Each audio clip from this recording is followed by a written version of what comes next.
الله وبركاته. الحمد لله رب العالمين.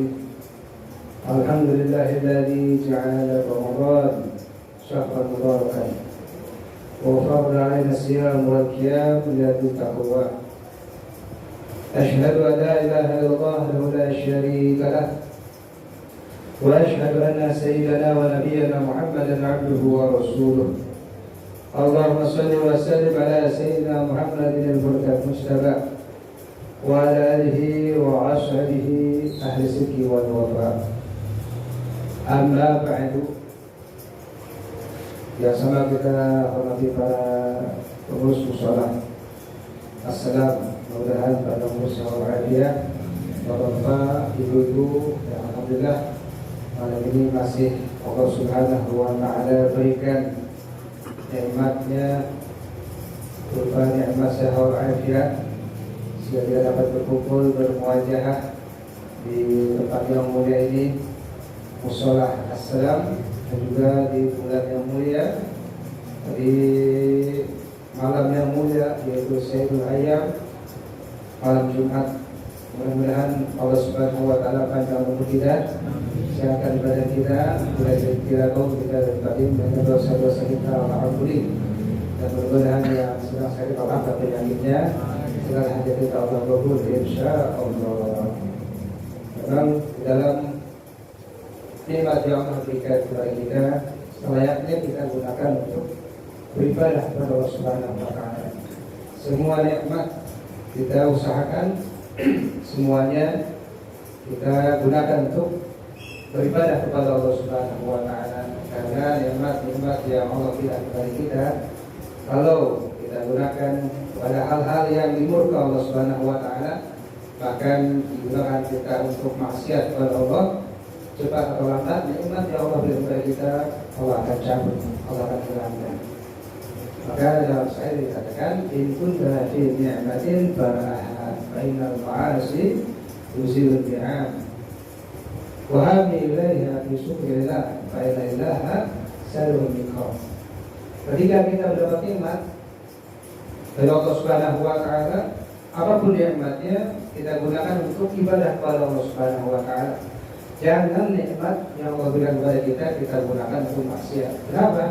Karena kalau kita gunakan maksiat berarti kita kufur nikmat. Ingat, ya, adab Allah, hukum Allah akan segera Allah segerakan pada orang yang tidak menggunakan nikmatnya kepada hal yang ibadah. Mudah-mudahan kalau dia taufik hidayah kepada kita, semua yang Allah berikan kepada kita gunakan untuk beribadah kepada Allah Subhanahu wa Ta'ala. Jamaah sekalian, tidak terasa malam ini sudah malamnya berapa ya? 28 ya? Buru-buru lebaran nih. Kalau begitu juga berapa sekarang? 8. Alhamdulillah. Mudah-mudahan kita bisa terus sampai kita laksanakan sampai 30 hari atau 29 hari full. Ya insya Allah. Kita telah banyak mendengar daripada guru-guru kita, mubalik kita, ya, baik itu secara langsung daripada ceramah-ceramah ataupun daripada mendengarkan atau melihat di televisi atau di HP tentang keutamaan kemuliaan bulan suci Ramadan. Ya insya Allah kita sudah sering dengar, sudah paham semuanya. Ya, makanya dari itu Al-Qasir mungkin nggak banyak berbicara tentang masalah keutamaan bulan suci Ramadan.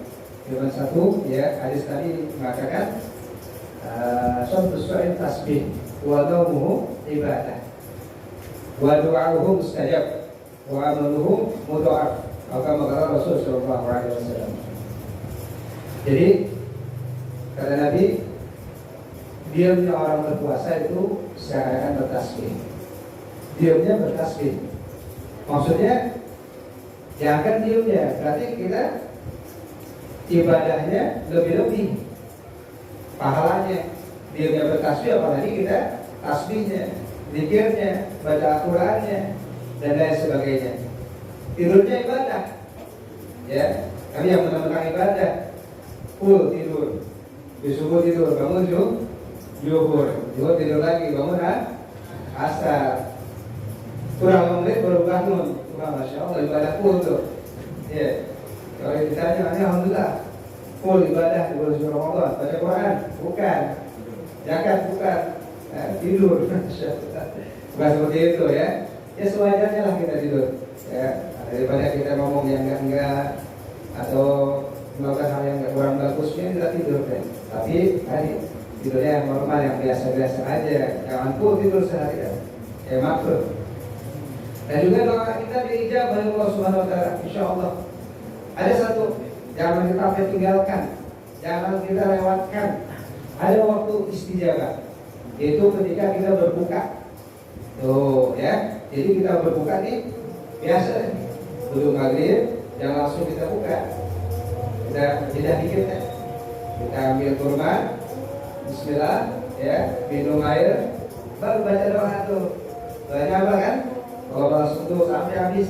Nah ada doa dari Nabi yang diajarkan Rasulullah Shallallahu Alaihi Wasallam, yaitu doanya Ya Azim, Ya Azim. Terus Ikhrijatul Azim. Bainahu la yurdatul azim illa azim. 3 kali itu diulang-ulang.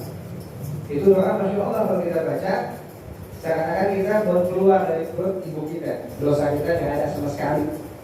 Apa nih kira-kira doanya? Nah, insya Allah nanti kalau ini aku kasih fotokopi ya, jadi fotokopi gitu ya. Jadi kita baca aja tuh, Ya Azim, Ya Azim, Anta Ilahi, La ilaha ghairuk, Ikhfir dzambal azim, wa innahu la yaghfiru dzambal azim illa al-azim. Itu kalau kita baca ketika buka, dosa kita seperti baru dilahirkan kita oleh ibu kita. Dan itu doa disukai oleh Allah dan Rasulnya. Bahkan diterangkan juga urusan dunia dan akhirat Allah mudahkan insyaallah. Ya baca nanti insyaallah. Nah selain itu kita minta ya sama Allah. Ya jangan langsung makan, minta sebanyak-banyaknya, minta urusan akhirat dulu. Minta panjang umur, taufik hidayah, bisa pergi haji, umroh, bisa melihat Nabi dalam mimpi, semuanya kita minta. Anak kita biar soleh, terus kita minta. Di situ doa itu mustajab dijawab tuh, insyaallah. Ya, urusan dunia kita minta juga, mudah-mudahan lancar urusan kita semuanya. Tuh, ya, itu jangan. Nanti insyaallah akan kasih sokoy deh, gambarannya bisa di fotokopi itu lagi insyaallah. Ya, nah itu. Dan juga amal kita dilipat gandakan Allah Subhanahu wa taala. Ya. Terakhir, itu semua yang kita kerjakan, amalan-amalan puasa, tarawih, di amal di bulan Ramadan, bahkan hari kemarin kita istighfar bulan Rajab, bulan Sya'ban juga kita banyak istighfar, banyak doa, banyak sholawat kepada Rasulullah sallallahu alaihi wasallam. Itu semua amalan-amalan akhirat. Artinya sarana mendekatkan diri kita kepada Allah Subhanahu wa taala. Hablum minallah. Yang penting yang perlu kita perhatikan juga hablum minan nas, jangan sampai ketinggalan. Jangan kita indahkan. Kenapa? Karena percuma kita ngaji, kita sholat, kita puasa, kita zakat, tapi hubungan kita sama kita nih nggak akur. Ya, yang ini ngomongin ke sini, ini ngomongin ke sono, ibas ini doang. Itu naudzubillah, semua nanti amal kita habis tuh di akhir. Ya kata Nabi apa? Kata Nabi pernah bertanya kepada para sahabatnya, ya, ada dulu nama muklis itu. Kalau kalian tahu apa itu orang-orang yang bangkrut di akhirat nanti? Kalau sahabat menjawab, orang yang bangkrut di akhirat adalah orang yang nggak punya duit, nggak punya harta. Kata Nabi bukan itu. Ya, jadi orang yang bangkrut di akhirat nanti adalah orang yang meninggal dunia di akhirat nanti bawa pahala zakat, bawa sholat, hadis semua itu orang dia banyak, tapi juga dia bawa naudzubillah dosa-dosa yang banyak. Dia zalimin si A, ya, dia ngomongin si A, berbuat zalim, membunuh bahkan, yang lain, berbuat kepada manusia nggak akur. Naudzubillah, nanti terakhir tuh semua amal ibadahnya dituntut tuh sama orang yang zalimi. Dengan apa? Dengan amal ibadah kita, naudzubillah, amal kita diambil. Ya, untuk menutupi haknya dia yang kita zalimi di akhirat dunia yang kita belum minta maaf. Tuh, alhamdulillah. Pahala kita untuk sudah habis, dosanya dia ditumpukin sama kita. Suruh kita nih, nggak pahala kita diambil, dosa dan dapat. Kata malaikat langsung diambil ke neraka, cemplung di neraka. Dua orang seperti itu, alhamdulillah. Nah, jadi kita kasih tahu nih, jangan sampai kita juga hubungan sama kerabat tetangga, apalagi sama kerabat, sama famili, jangan sampai ada hubungan putus yang nggak rapi, yang nggak benar. Harus jalin, harus sambung, ya. Ada jalan, kata guru saya di Wakroi, pernah menerangkan ini hadis. Kalau memang kita belum sempat untuk minta maaf, kita punya dosa sama seseorang misalnya, atau aku sudah meninggal, atau kita nggak tahu hubungannya di mana, ada jalan, jangan khawatir katanya. Dengan mengistighfarkannya, dengan memintakan ampun kepadanya. Ya, tentunya kita manusia di tempat dosa. Ya, artinya pernah kita punya dosa sama seseorang tuh si Ali, kita nggak tahu di mana sekarang tempatnya, aku udah meninggal, kita minta maaf dengan bisa. Kata Ustaz, kata guru kita nih, kata Ustaz guru kita ya, Ustaz Muhammad Wadoi, Wadoi, diistighfarkan. Ya, ada kisah.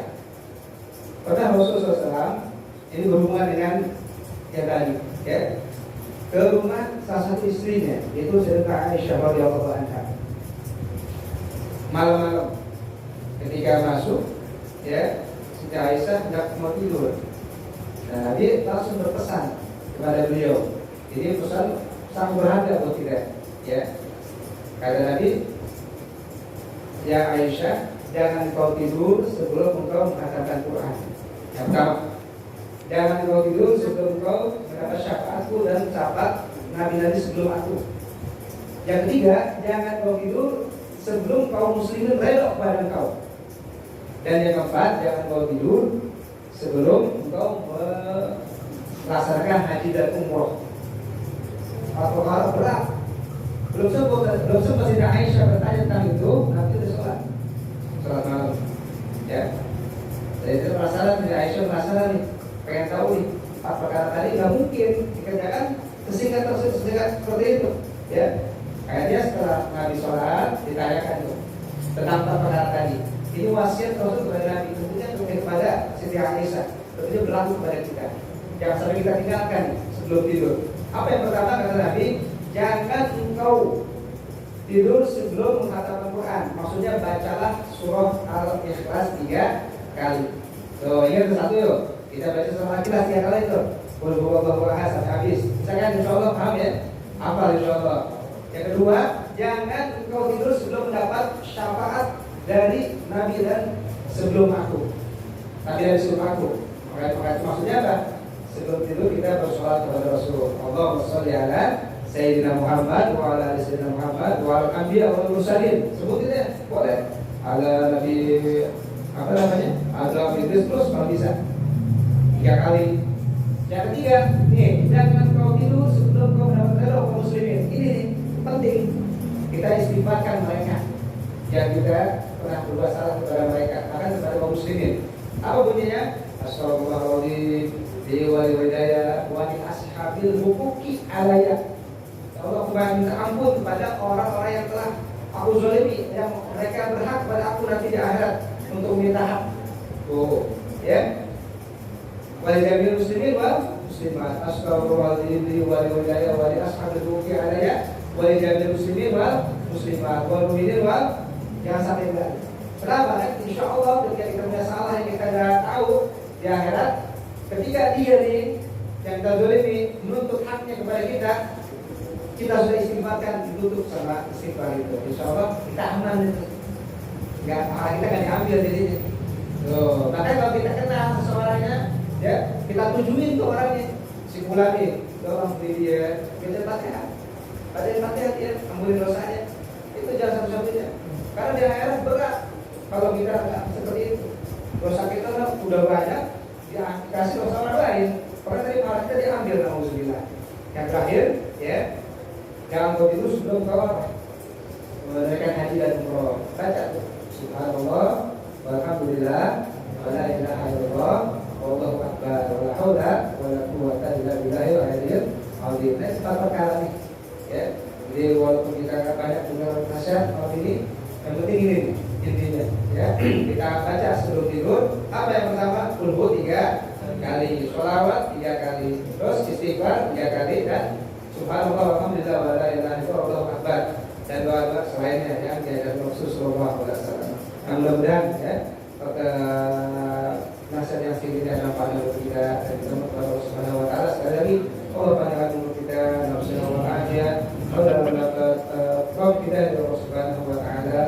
umur yang panjang dan ada yang kita mengumpul insya Allah. Allah bersama kita, bersama guru kita, bersama orang tua kita. Amin ya rabbal alamin.